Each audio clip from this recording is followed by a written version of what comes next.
인생의 깊은 상처는 예고 없이 찾아오는 칼날과 같지만 그 중에서도 가장 아픈 것은 믿었던 이에게서 받는 배신일 겁니다. 마치 등 뒤에서 꽂히는 비수처럼 예리하고 깊숙이 파고들어 오랫동안 잊히지 않는 고통을 남기죠. 내가 왜 그 사람을 믿었을까? 왜 미리 알아차리지 못했을까? 자책과 후회는 꼬리에 꼬리를 물고 이어집니다. 배신은 어쩌면 우리 삶에서 완전히 피할 수 없는 그림자 같은 존재일지도 모릅니다. 가장 가까운 친구, 동료, 심지어 가족마저도 등을 돌릴 수 있다는 사실은 불안감을 안겨줍니다. 한번 배신을 경험하면 새로운 관계를 시작하는 것 자체가 두려워지죠. 누군가 다가올 때마다 이 사람도 혹시 나는 의심이 먼저 고개를 들고 소중한 인연을 놓치는 경우도 허다합니다. 하지만 만약 배신할 가능성이 높은 사람을 미리 알아볼 수 있다면 어떨까요? 그 고통스러운 경험을 피하고 불필요한 시간과 감정 낭비를 막을 수 있다면 우리의 삶은 훨씬 더 평온해질 겁니다. 옛 선현들은 사람의 마음이 얼굴에 드러난다고 했습니다. 물론 100% 정확한 것은 아니지만 배신하는 사람들에게는 분명 몇 가지 공통적인 특징이 존재합니다. 그들의 행동 패턴, 말투, 그리고 숨겨진 심리를 꿰뚫어 볼 수 있다면 우리는 더 이상 배신의 희생양이 되지 않을 수 있습니다. 지금부터 인간관계에서 여러분을 지켜줄 배신자 판별법, 그리고 건강한 관계를 맺는 지혜에 대해 이야기해 보려 합니다. 이 이야기가 여러분에게 통찰력을 제공하고 진정한 인간관계를 맺는 데 조금이나마 도움이 되기를 바랍니다. 배신자는 마치 독사와 같습니다. 소리 없이 다가와 치명적인 도구로 신뢰를 무너뜨리고 깊은 상처를 남기죠. 그들의 가장 큰 특징은 바로 겉과 속이 다르다는 것입니다. 처음에는 누구보다 친절하고 호의적인 모습으로 다가옵니다. 여러분의 이야기에 귀 기울이고 필요할 때 도움을 주며 때로는 여러분이 듣고 싶어 하는 말만 골라서 하기도 합니다. 하지만 이 모든 것은 신뢰를 얻기 위한 가면, 즉 연기에 불과합니다. 나는 너를 이해해. 내가 도와줄게. 우리는 특별한 관계자나와 같은 달콤한 말로 여러분의 마음을 무장해제시키고 방어벽을 허문 뒤 결정적인 순간에 배신의 칼날을 꽂습니다. 그들의 진짜 모습은 이익이 충돌하거나 더 이상 여러분에게서 얻을 것이 없다고 판단될 때 적나라하게 드러납니다. 배신자는 크게 두 가지 유형으로 나눌 수 있습니다. 첫 번째 유형은 계획적인 배신자입니다. 이들은 처음부터 여러분을 이용할 목적으로 접근합니다. 마치 노련한 사냥꾼이 먹잇감을 노리듯 여러분의 취약점을 파악하고 신뢰를 쌓은 후 자신의 이익을 위해 가차없이 희생시킵니다. 이들은 지나치게 빠른 속도로 친밀감을 형성하려 하고 마치 오랜 친구처럼 행동하며 개인적인 정보를 캐내려고 애씁니다. 정상적인 관계 발전 속도보다 훨씬 빠르게 친밀감을 요구한다면 일단 경계하는 것이 좋습니다. 또한 이들은 비판이나 조언보다는 항상 듣기 좋은 말만 합니다. 너는 항상 옳아. 내 판단이 맞아와 같은 말로 여러분의 경계심을 무너뜨리죠. 진정한 친구라면 때로는 불편한 진실도 말해줄 수 있어야 합니다. 이들은 여러분에게 도움을 주는 척하면서 은근히 빚진 감정을 느끼게 만들기도 합니다.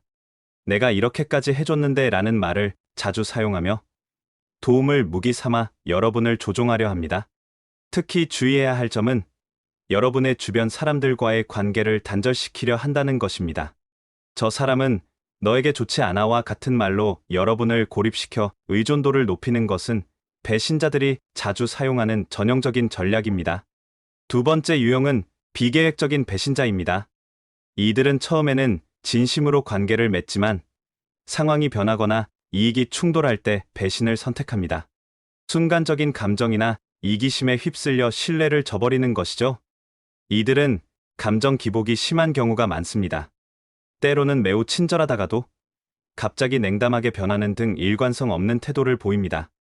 이러한 태도는 그들의 감정과 판단이 상황에 따라 쉽게 바뀔 수 있음을 보여줍니다.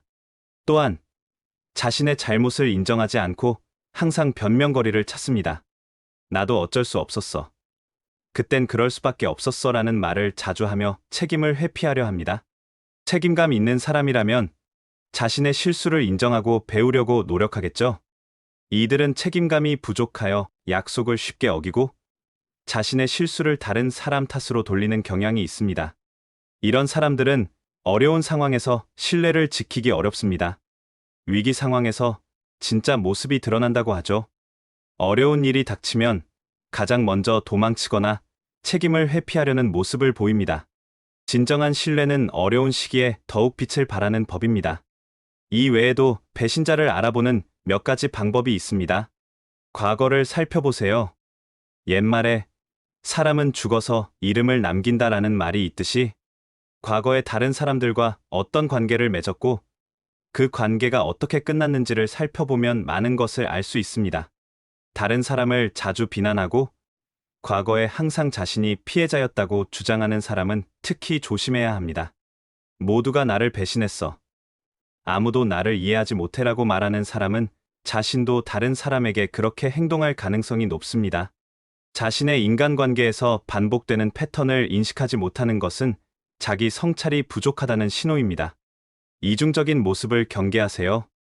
여러분에게는 한 가지 모습을, 다른 사람에게는 또 다른 모습을 보이는 사람들은 상황에 따라 자신의 가치관과 원칙을 쉽게 바꿀 수 있습니다.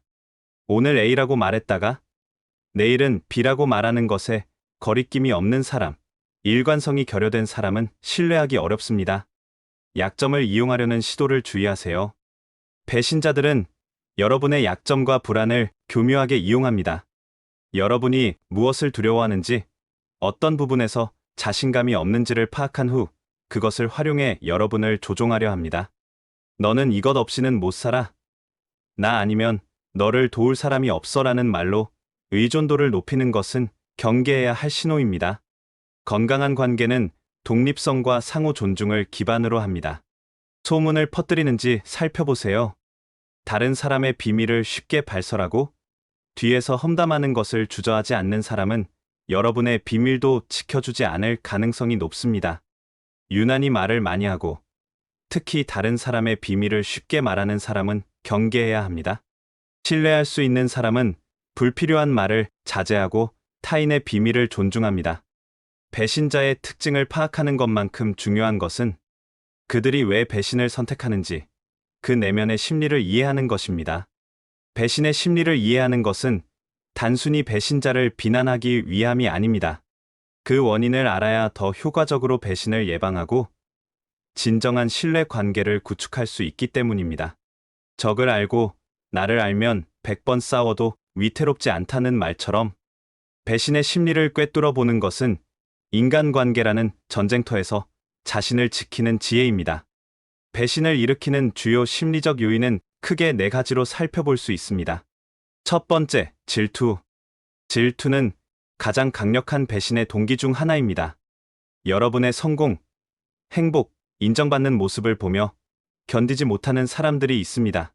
겉으로는 축하하는 척하지만 속으로는 여러분의 성취를 시기하며 무너뜨릴 기회를 호시탐탐 노립니다. 저 사람이 왜 나보다 더 인정받지? 나는 왜 저런 행운이 없는 걸까? 저 사람의 성공은 운이 좋았을 뿐이야와 같은 생각에 사로잡힌 사람들은 여러분의 성공을 깎아내리거나 때로는 적극적으로 방해하기도 합니다.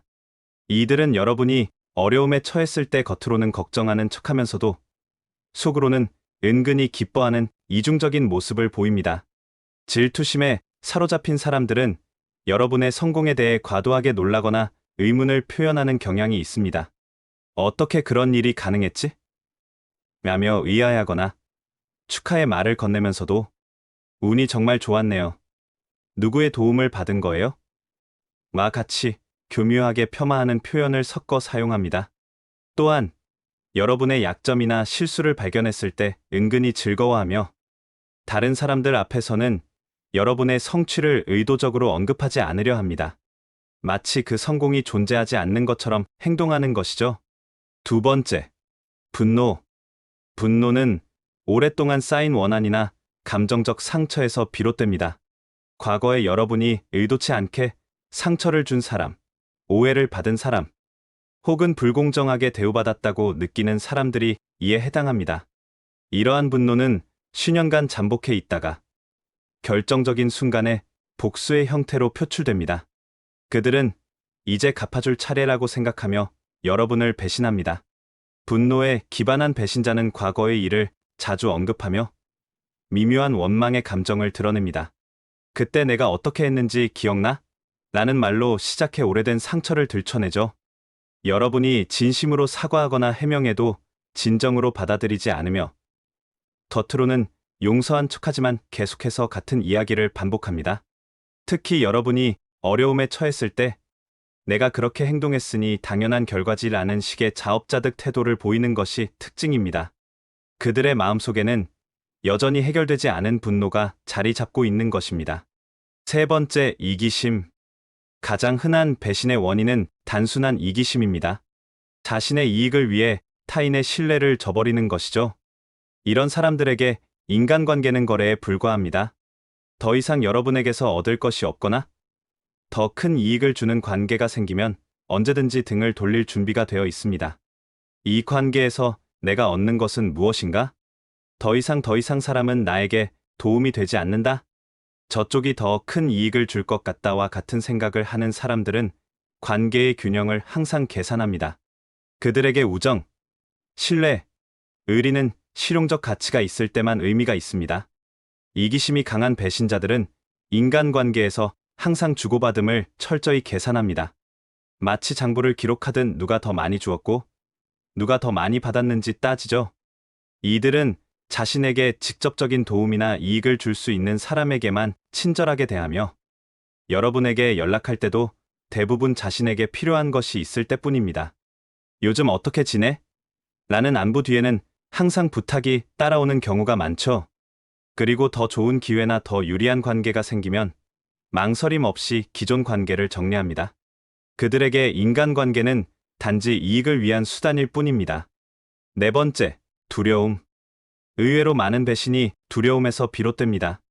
자신의 실수나 약점이 드러날까봐, 비난받을까봐, 혹은 관계에서 버림받을까봐 두려워하는 사람들이 종종 선제적으로 배신을 선택합니다. 내가 먼저 떠나야 상처받지 않는다. 내 잘못이 드러나기 전에 다른 사람을 비난해야 한다. 이 관계가 깊어지면 결국 나는 버림받을 것이다와 같은 생각을 가진 사람들은 자신을 보호하기 위해 여러분을 희생시킵니다. 그들의 배신은 종종 예상치 못한 순간에 갑작스럽게 일어납니다. 두려움에 기반한 배신자들은 진정한 친밀감을 형성하는 것을 어려워합니다.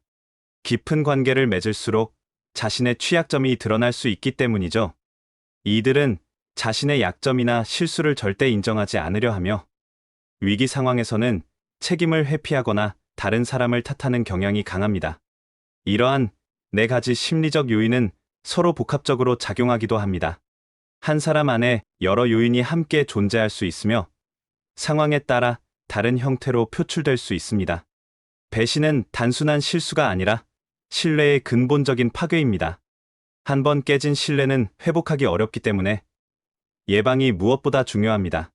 한 번 속은 것은 상대방의 잘못이지만 두 번 속는 것은 자신의 잘못이다라는 말처럼 배신의 심리를 이해하고 예방하는 방법을 배우는 것은 우리의 몫입니다. 배신을 피하고 건강한 인간관계를 유지하기 위한 몇 가지 지혜를 소개합니다. 첫째, 신중하게 관계를 맺으세요. 모든 관계는 처음부터 깊은 신뢰를 주기보다는 시간을 두고 천천히 발전시켜 나가는 것이 안전합니다. 관계는 마라톤과 같아서 시작이 너무 빠르면 오히려 지치기 쉽습니다. 둘째, 건강한 경계를 설정하세요. 여러분의 시간, 에너지, 자원, 감정에 대한 경계를 분명히 하고 그것을 존중받을 수 있어야 합니다.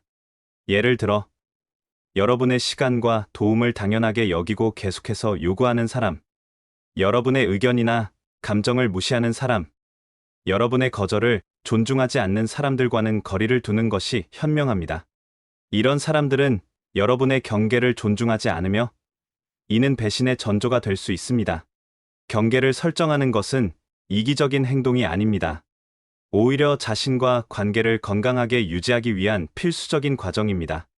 셋째, 신뢰할 수 있는 사람과 깊은 관계를 맺으세요. 모든 사람을 의심하고 경계하는 것이 해결책은 아닙니다. 우리는 모두 신뢰와 유대감이 있는 관계를 필요로 합니다. 중요한 것은 누구와 그런 관계를 맺느냐입니다. 신뢰할 수 있는 사람들은 일관성이 있고 투명하며 상호성을 중요시합니다. 그리고 무엇보다 오랜 시간 동안 다양한 상황에서 신뢰를 보여준 사람들입니다. 이런 사람들과 깊은 관계를 형성하는 것은 인생의 큰 축복입니다. 넷째, 자신의 직감을 믿으세요. 종종 우리의 무의식은 의식보다 더 많은 것을 알고 있습니다. 누군가와 있을 때 설명할 수 없는 불편함이나 경계심을 느낀다면 그것을 무시하지 마세요. 그것은 여러분의 직감이 보내는 중요한 신호일 수 있습니다. 심리학자들은 이를 직관적 판단이라고 부릅니다. 우리의 뇌는 의식적으로 인지하지 못하는 미세한 신호들을 포착하고 그것을 감정의 형태로 전달합니다. 뭔가 이상하다라는 느낌이 든다면 그것을 진지하게 받아들이고 그 느낌의 원인을 찾아보세요. 종종 그것은 배신의 조기 경고 신호일 수 있습니다. 인간관계에서 지속 가능성을 결정짓는 핵심 요소는 바로 적절한 거리감입니다. 가깝지도 않고 멀지도 않아야 한다는 동양의 지혜는 인간관계의 본질을 꿰뚫는 통찰을 제공합니다. 가까운 사람일수록 오히려 더 예의를 갖춰야 하는 이유는 친밀함이 때로는 배신의 씨앗이 될 수 있기 때문입니다. 너무 가까워지면 서로의 단점과 약점이 더 선명하게 드러나고 기대치가 높아져 실망과 배신감을 느끼기 쉽습니다. 또한 경계가 모호해져 서로의 영역을 침범하게 되면 작은 갈등이 쌓여 큰 불만으로 이어질 수 있습니다. 그렇다면 어떻게 적절한 거리감을 유지할 수 있을까요? 첫째, 존중의 태도를 잃지 마세요. 아무리 가까운 사이라도 상대방을 한 인격체로 존중하는 태도가 필요합니다. 친한 사이니까라는 명목하에 상대방의 경계를 무시하는 것은 관계를 해치는 지름길입니다. 둘째, 적절한 예의를 지키세요. 형식적인 예절이 아니라 상대방을 배려하고 존중하는 마음의 표현입니다. 고맙습니다. 미안합니다. 괜찮으세요? 와 같은 말들이 가까운 관계에서도 필요합니다. 너무 편하게 대하면 쉽게 상처를 줄 수 있습니다. 셋째, 개인 공간을 인정하세요. 모든 사람에게는 자신만의 시간, 공간, 비밀이 필요합니다. 아무리 가까운 사이라도 모든 것을 공유할 필요는 없습니다. 건강한 관계는 서로가 독립적인 개체임을 인정하는 것에서 시작합니다. 넷째, 기대치를 현실적으로 조정하세요. 어떤 관계도 완벽할 수 없습니다. 상대방에게 비현실적인 기대를 하면 그것이 충족되지 않을 때 배신감을 느끼게 됩니다. 다섯째, 소통을 통해 경계를 명확히 하세요. 관계에서 불편함이나 갈등이 생겼을 때 그것을 무시하거나 참기보다는 솔직하게 대화로 풀어나가는 것이 중요합니다. 인간관계에서 상처는 대부분 가까운 사람에게서 옵니다. 가장 깊은 상처를 주는 것은 가장 가까운 사람들이죠. 그렇기 때문에 가까운 사람일수록 더 조심스럽게 대해야 합니다. 친한 사람일수록 어렵게 대하라는 말은 단순한 격언이 아니라 오랜 경험에서 비롯된 지혜입니다. 이는 친밀함 속에서도 적절한 거리와 존중을 유지하라는 의미입니다. 심리학 연구에 따르면 장기적으로 성공적인 관계를 유지하는 사람들은 친밀함과 독립성 사이의 균형을 잘 유지한다고 합니다. 그들은 서로에게 깊이 연결되어 있으면서도 각자의 정체성과 경계를 존중합니다. 이것이 바로 적절한 거리감의 실천입니다. 마지막으로, 배신하는 사람을 처음부터 완벽하게 알아채는 것은 쉽지 않습니다. 가장 교묘한 배신자들은 자신의 의도를 철저히 숨기고 여러분의 신뢰를 얻기 위해 모든 노력을 다하기 때문입니다. 때로는 수년간 가까운 관계를 유지하다가 결정적인 순간에 등을 돌리는 사람도 있습니다. 하지만 모든 사람을 의심하고 경계하며 살 수는 없습니다.